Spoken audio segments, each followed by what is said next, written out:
વાતે વાતે જો માથું દુખે તો આપણે દુખાવાની દવા લઈ લઈએ છીએ। દાંતમાં દુખે છે, સ્નાયુ દુખે છે, પેટમાં દુખે છે કે પછી કોઈ પણ શરીરની તકલીફમાં આપણે દુખાવાની દવા જાણે ચણા મમરાની જેમ ખાતા હોઈએ છીએ। પરંતુ શું તમને ખબર છે કે જે તમે દુખાવાની દવા લઈ રહ્યા છો તે દવા માત્ર થોડાક મિનિટ માટે તમને રાહતો આપે છે, પરંતુ તે લાંબે ગાળે તમારા શરીરને અને સ્વાસ્થ્યને ખૂબ જ નુકસાન પહોંચાડે છે। કોઈ પણ એવી દવા દુખાવાની હોય છે જેના કન્ટેન્ટ એટલે કે અમુક વખત ડોક્ટરની પ્રિસ્ક્રિપ્શન વગર ન લેવી જોઈએ। આ સિવાય ઘણી એવી દુખાવાની દવાઓ છે જેના કારણે તમે કદાચ 5 કે 6 કલાક સુધી આરામ અનુભવો છો, એટલે કે દિવસમાં કાં તો 2 કે 3 લઈ શકાય। દુખાવાની દવાઓ જે આવે છે એ કન્ટેન્ટ વાળી બાળકોને નથી આપવામાં આવતી।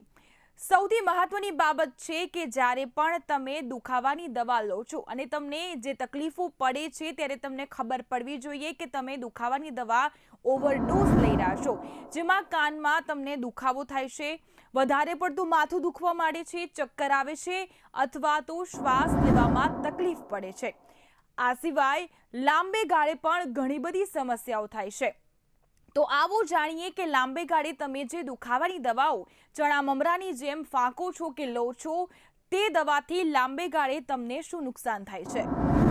સૌથી પહેલા તો એલર્જીક પ્રતિક્રિયાઓ એટલે કે લક્ષણોમાં ફોલ્લીઓ, ખંજવાળ, સોજો, જેમાં ચહેરા અને જીભ, ગંભીર ચક્કર અથવા શ્વાસ લેવામાં તકલીફ પડતી હોય છે। કોઈ પણ દુખાવાની દવા જેને તમે વધારે પડતી લો છો તે લાંબે ગાળે પેટની અંદર અલ્સર કરે છે।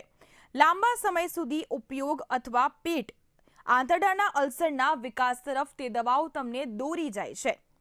સૌથી વધારે કિડનીને નુકસાન થાય છે।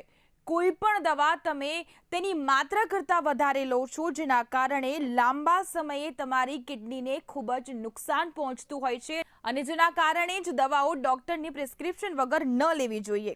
રે સિન્ડ્રોમ એટલે કે આ એક દુર્લભ પરંતુ ગંભીર સ્થિતિ છે જેમાં સાજા થતા બાળકો અને કિશોરોમાં પણ થઈ શકે છે।